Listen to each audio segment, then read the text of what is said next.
겉으론 쥐를 열심히 잡는다 어쩐다 하면서 사실은 진율청 너희들이 쥐랑 다른 게 뭐냐? 제대로 좀 해라. 이러다 우리 다 죽는다.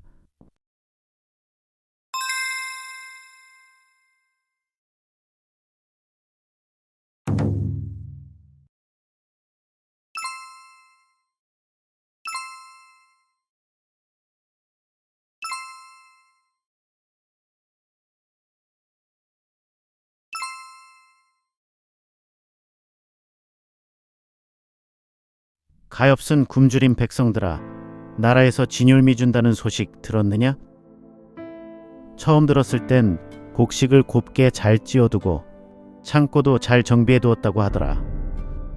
그런데 담당 기관인 진율청의 탐관오리들이 창고마다 구멍을 내고는 밤낮으로 드나들며 몰래 곡식을 조금씩 갉아먹었구나.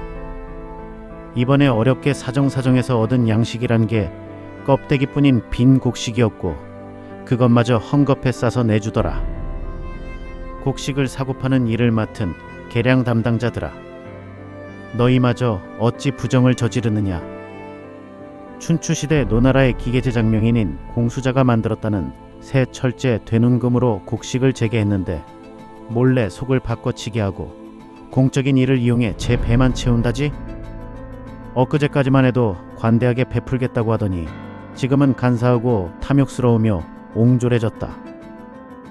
세상이 이렇게 뒤바뀌었구나. 사람이 사람 같지 않고 추악하고 굼뜬 거북이처럼 변해버렸도다. 그자들이 창고의 진흙바닥에 쭈그리고 앉아 곡식을 갉아먹는 쥐들을 감시하는 일을 하더니 결국 본성까지 쥐처럼 되어 창고 안에 진짜 곡식을 모두 훔쳐 물어갔구나. 역귀입으로 입구를 가린 굴에 밤마다 그것들을 감춰 놓았으니 큰 쥐와도 같은 탐관오리로부터 도망치자 노래를 부른다 한들 여전히 창고에는 곡식 찌꺼기도 안 남아있을 것이다. 작은 갓을 쓴 하급 관리가 마치 진나라 왕족이라도 된 듯 행세하면서 홀로 앉아 거드름을 피우며 자기 부하들을 지휘하는 척한다. 붉은 먹과 검은 먹으로 공문서를 제멋대로 휘두르며 이미 고통받는 백성을 더욱 괴롭히고 착취하니 굶주린 백성들을 업신여기며 자기 재산만 챙긴다. 진율 행정 좀 깨끗이 해다오.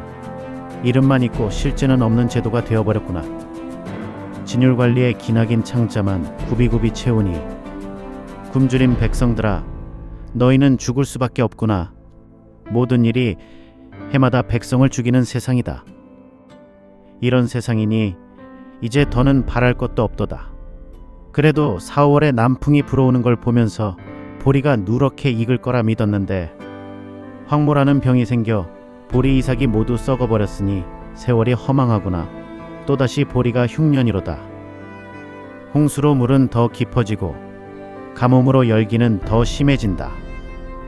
임금의 가르침이 이런 것인가? 사람 목숨이 쇠나 돌처럼 단단하다 하더라도 이러고야 살아남을 수 있겠는가?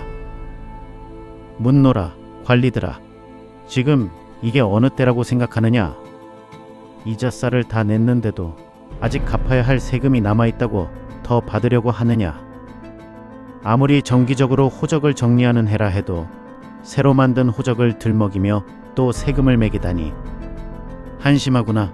없는 집을 있는 집처럼 꾸며 세금 매기고 모조리 죽어 자손이 끊어진 집까지 세금을 부과하다니 진흙탕과 불구덩이에 빠진 백성들이 언제 한숨 돌릴 수 있겠는가? 가느다란 실같은 목숨이 이렇게도 질긴가? 굶다가 겨우 먹고 어찌저찌 하늘의 도움으로 살아난다 해도 부모와 동생은 어디 가고 어린 자식마저 먼저 죽었으니 더 슬프다. 눈에서는 피가 날 듯하고 가슴은 불타오른다. 너무도 참담하다. 곳곳마다 통곡뿐이다. 내 몸은 허둥지둥하고 마음은 도무지 안정되지 않는다. 이런 세상에선 내가 살아남아 즐거운 날이 오는 것을 과연 다시 볼 수 있을까?